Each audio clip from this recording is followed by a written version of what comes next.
Hey everybody, good afternoon. I have a word. I had actually started it, but then I had to stop it because I was like, wait, I done said Isaiah, and I done forgot I'm not even Isaiah anymore, right? And this book is written by Solomon, right? They say that the author is unknown, but it says the king of David. So there's only one son they talk about that belongs to David, which is Solomon. Yeah, we don't know who King Lemuel, because you found the Proverbs. No, that ain't got nothing to do with it, right? So Lemuel, that's why I was like, no, Lemuel is not it. It is Solomon, right? Solomon was the only son they ever talked about that belonged to David. So Ecclesiastes is written by Solomon, right? Solomon wrote a lot in his Bible, right? So I'm doing Ecclesiastes 2, verses 12 through 17. And I turned myself to behold wisdom and madness and folly. For what can the man do that cometh after the king, even that which hath been already done? Then I saw that wisdom excelleth folly, as far as light excelleth darkness. The wise man's eyes are in his head, but the fool walketh in darkness. And I myself perceived also that one event happeneth to them all. Then said I in my heart, as it happeneth to the fool, so it happeneth even to me. And why was I then more wise? Right. And when you talk about wisdom, who was wise? Solomon. Solomon was the wisest person ever to live. Right. So at that time in the Old Testament, Solomon was the wisest person up until Jesus. Right. Up until Jesus came, Solomon was the wisest ever to walk this earth. Right. So he was talking about wisdom. He says, why was I then more wise? Then I said in my heart, this is also vanity. Right. As wise as Solomon was, he felt like he was vain for being that wise. Right. Because more than likely people told him he was vain. Oh, you so vain. You think you know all that. Like you do. Moi, of course. Right. So Solomon probably started feeling like, am I being vain? This is vanity. I know too much. Right. He had to be checked. Right. Solomon had to get checked for that. Understand. Right. The wisdom of God. If God gives you an assignment and it is the wisdom of God, then you are not vain for knowing it. Right. His knowledge is not vanity, right? His wisdom is not vanity, because God only gives his wisdom, knowledge, and understanding, right, to, right, his tops, right, his top dogs, right? So his top dogs, that's the only ones who have wisdom, right? Everybody else may have some knowledge and some understanding, but only wisdom is given to his top dogs, right? Because only his top dogs can break down what God is saying. Only his top dogs come and sit next to him, right? Right. He doesn't use his dogs as a footstool, right? His dogs sit right and left, right? Or in his lap, right? The wise man's eyes are in his head, but the fool walketh in darkness. And I myself perceive also that one event happeneth to them all. So everything that happens under the sun happens to everyone, right? It's possible to happen to everyone, yes. Someone who's shot in the head, you can also be shot in the head yourself. So that's why you always pray. And don't be prey, P-R-E-Y, and do not cause others to be prey, P-R-E-Y. That's why you must P-R-A-Y, right? Pray, right? What happens to one can happen to anyone, right? Never think that it can't happen to you, because it truly can. That's what it's saying. What happens to one can happen to them all. Exactly. 15. Then said I in my heart, as it happeneth to the fool, so it happeneth to me. And why was I then more wise, right? Then I said in my heart that this is also vanity, for there is no remembrance of the wise more than of the fool. Forever. Right. So forever, even a wise person won't be remembered. Right. Because there's always someone else that you look for to lead you, right? So you forget about one leader for a while. Right. If that leader dies, well, yeah, you mourn them. But then if another greater one comes up, you forget all about the other one, right? And you move on. Then someday you'll say, oh, remember so-and-so, right?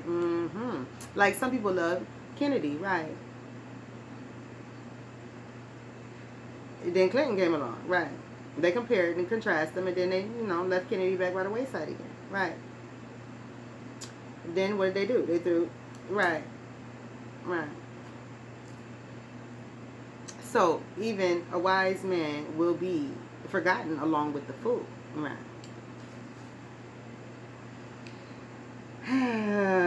17. Therefore I hated life, because the work that is wrought under the sun is grievous unto me, for all is vanity and vexation of spirit. Therefore I hated life, because the work that is wrought under the sun is grievous unto me, for all is vanity and vexation of spirit.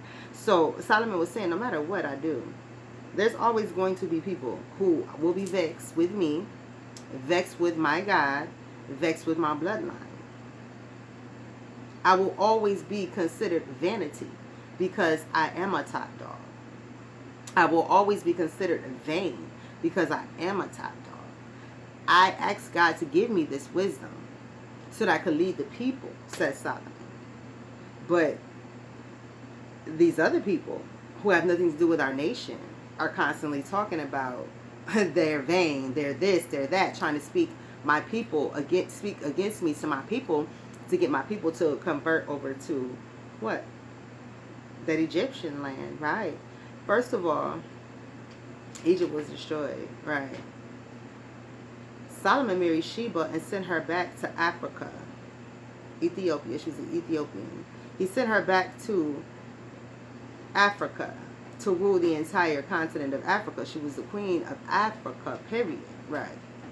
So he sent her back as an Israelite.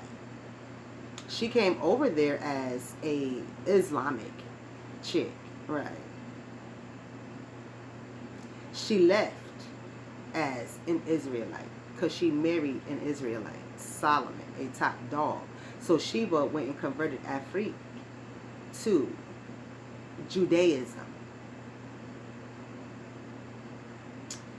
Then they became, that's why I call Judaism Christianity, right? Because it ultimately led to Christianity, right? That's why I say, don't be hollering you're Jewish and trying to convert to Judaism. Because then that's when you're going to start getting your ass tore up, right?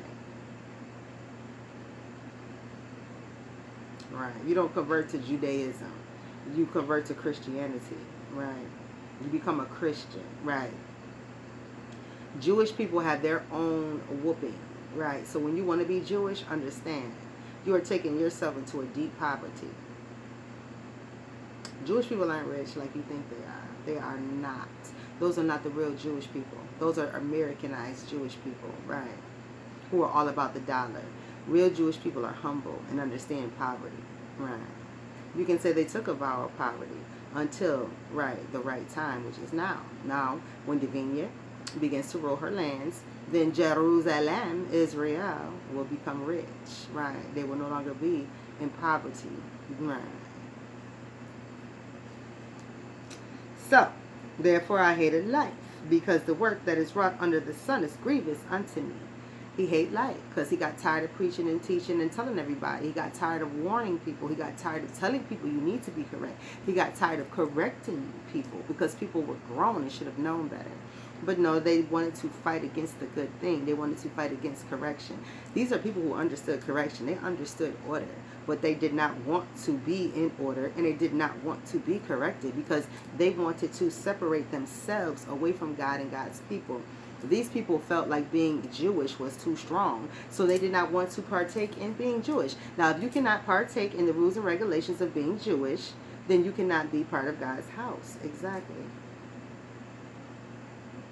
So these people shunned Judaism, meaning I don't want to be anything like Israel. So they separated themselves from God's people. And so they went and created their own nation, their vile nation, and became perverse and had all that drama, trauma, and everything in it. While watching God's people elevate, right?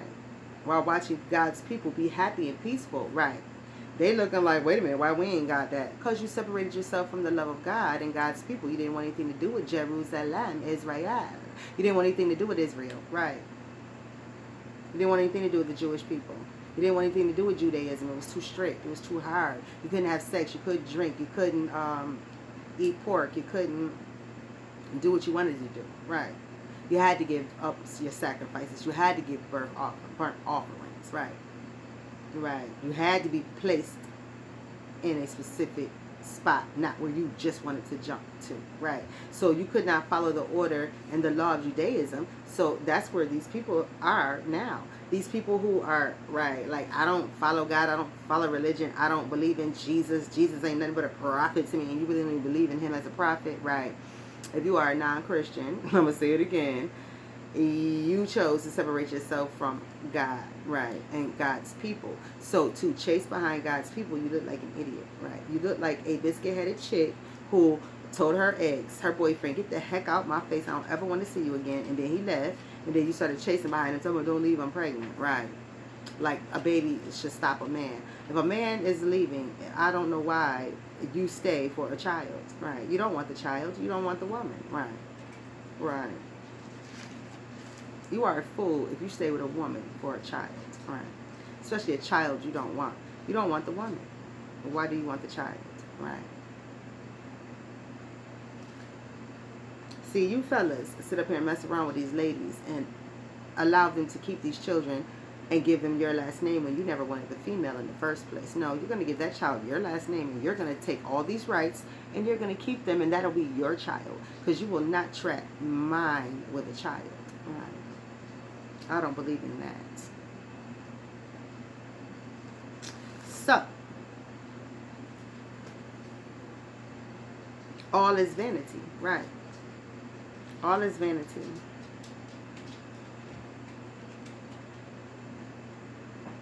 And a prophet gets tired of saying the same thing over and over again. And that's why God allows his prophets to get exhausted, right? And here's the Song of Solomon next. He allows his children to get exhausted, because that's when God needs to step in and show his glory, right? Because he understands hyenas. He knows hyenas think everything is a joke, and he understands. That's why God says, no, we're lions, right? God calls his people lions, right? So he's like, I understand hyenas. I sure do. I can't stand them, right? All they do is think everything is a joke, and nothing is a joke when it comes to me, the Father in heaven, right? Not this Most High, which is probably a man that y'all are talking about, who keeping y'all trapped and bound like slave people, right? Because there's no way you are talking about God in heaven, because God in heaven is not blessing you. God in heaven is not answering any of your phone calls. God in heaven shows the world how distressed you are, right? So there is absolutely no way the Most High that you guys are talking about and referring to on that YouTube has anything to do with God in heaven, the great I am, omniscient, omnipotent, omnipresent deity. No, has nothing to do with the great one, right? Right. So with that being stated, every prophet gets tired and is moved away from the people. And of course, the people always chase behind the prophet, and God has to destroy the people for chasing behind the prophet. The prophet is there to give the word, not to be harassed, not to be sassed, not to be anything, just to be heard and to go on about their business. Prophets come and tell you what they got to say and go on about their business, right? That's it. And they let you know this is a word from God. Here you go. Goodbye. If you feel this, then this word is for you. If you don't feel it, then it's not for you. And then they go on about their business, right? The ones who gets convicted by it, who feels it, who gets checked by it, then they start running behind the prophet, want to get on the prophet's nerves because their life is garbage because of their choices, right? The prophet comes in and tells you, change your ways or this is going to happen to you. You're going to die. And God will not take you to heaven if you die in this sin, right? And then the person who loves to sin gets mad at the prophet and want to start stoning the prophet. Absolutely not. Absolutely not. You will not stone a prophet because you are angry about being convicted by what you're doing, right? You're hoeing. Somebody comes in and makes a general statement. Everybody that's a hoe better stop or you're going to die. God said by Tuesday you will die if you're still a hoe. You ain't going to tell me to stop being a hoe. If I want to be a hoe, I could be a hoe. Yo, let's kill this person. Oh, this person said, well, you're going to die if you keep being a hoe by Tuesday. Right. That person ain't tell you to stop. They just say you're going to die if you keep being a hoe. If you don't believe it, then, right, go on about your business and keep hoeing. Because come Tuesday, you will die, right? It's not the prophet's problem. The prophet just warned you, if you don't want to die, stop hoeing. Because on Tuesday, you will die, right? And I'm going to end it with that. Have a great afternoon. Y'all think about what I just said, right?